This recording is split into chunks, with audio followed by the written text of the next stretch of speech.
देखो इस क्वेश्चन में क्या है, F X equal to P square minus one upon P square plus one X cube minus 3x plus log 2 is a decreasing function of x,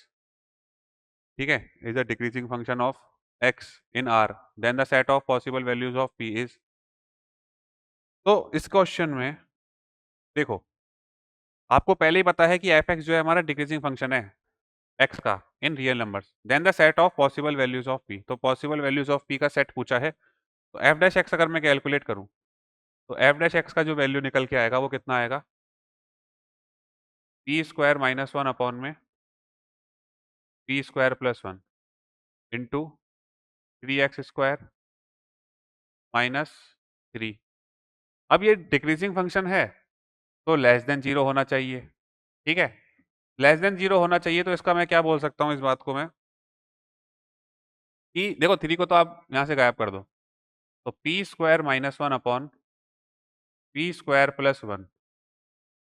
x square minus one less than zero. अब ये एक quadratic equation है, इसके अंदर x का term नहीं है, but x square minus one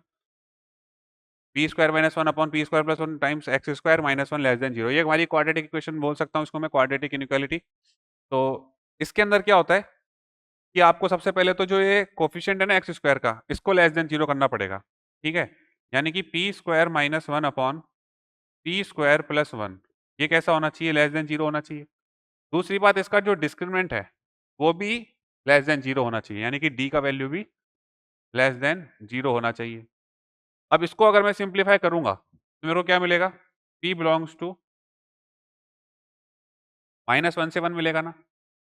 और d लेस देन जीरो को अगर सिंप्लीफाई करूंगा तो b तो है ही नहीं यहाँ पे, B square minus of 4 times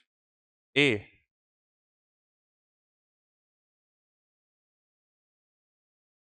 in to में c का वैल्यू कितना है, minus one less than zero. तो यहाँ पर माइनस वन से ये माइनस वन कैंसिल हो जाएगा। अब देखो फिर से वही कंडीशन बन गई, 4 को तो आप जीरो के पास भेज दो, P square minus one upon P square plus one. तो p हमारा फिर से किसको बिलोंग कर रहा है, p हमारा फिर से माइनस वन से वन को बिलोंग कर रहा है। तो p माइनस वन से वन को बिलोंग कर रहा है, ये भी p माइनस वन से वन को बिलोंग कर रहा है, सेम बात आ रही है। अब देखो ऑप्शंस के अंदर देखो आप, माइनस वन से वन है बट यहाँ पे इंक्लूड किया हुआ है। अब यहाँ पर हमें एक बात ध्यान रखनी होती है, जैसे आपकी लेस देन जीरो इनइक्वालिटी बनी है, क्वाड्रेटिक इनइक्वालिटी बनी है ना, तो आप क्या करो, इसको जीरो भी बना करके देखो। देखो जब ये जीरो बनेगा तो भी क्या इनइक्वालिटी सेटिस्फाई हो रही है, और जीरो बनेगा p बराबर वन के लिए और माइनस वन के लिए, वन का स्क्वायर करोगे माइनस वन करोगे तो जीरो आएगा। अब चाहे आप वन पुट करो चाहे माइनस वन पुट करो, माइनस थ्री बच रहा है जो कि जीरो से छोटा होता है, यानी कि जो हमारा फाइनल आंसर आएगा वो आएगा p belongs to minus one to one. तो इस टाइप के क्वेश्चन के अंदर देखो हमें ना एंड पॉइंट्स के लिए इसे चेक करना पड़ सकता है, तो एक केस बना करके आप चेक कर लेना।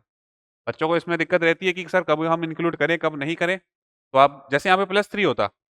माइनस थ्री की जगह प्लस थ्री होता, तो मैं p बराबर वन पुट करता तो जीरो आता, प्लस थ्री तो फिर जीरो से बड़ा हो जाता, तो उसको इंक्लूड नहीं करते हम,